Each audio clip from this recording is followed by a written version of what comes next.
We're not always super abundant. We're not always on holiday.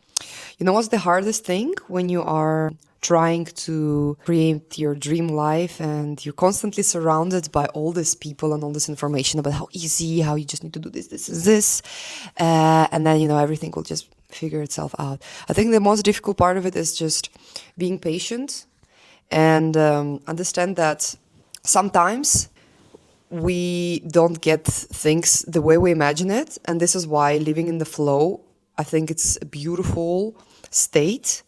And not in a way that, again, I think I said it also in another video, that flow doesn't mean to live only in the positivity and flow and be light all the time. It really means to accept that there are darker and more difficult and more dense parts, more toxic, somehow even more nasty in you and around you that happen all the time.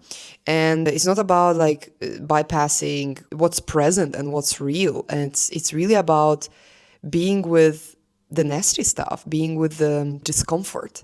And with Kundalini Yoga, we really push ourselves every time, with every class, with every kriya, with every meditation, into that state of discomfort, to really feel it, to fully be in that discomfort. The more you put yourself in that discomfort, it's like you're training yourself to constantly be in that flow of life, which is not always all good. We're not always super abundant. We're not always on holidays. We're not always having the best working day.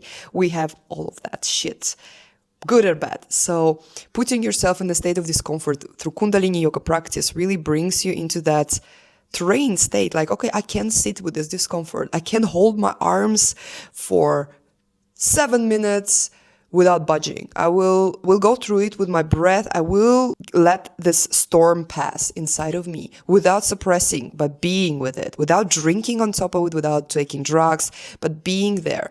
And this is why I find Kundalini Yoga practice so powerful compared to any other yoga traditions, which is all about, they're ancient and beautiful knowledge. You learn so much about your body, you learn so much about your mind, but with Kundalini Yoga practice that really prepares you for everyday life, and not only when you are in a good mood or on holiday. This is really, you work with the everyday bullshit.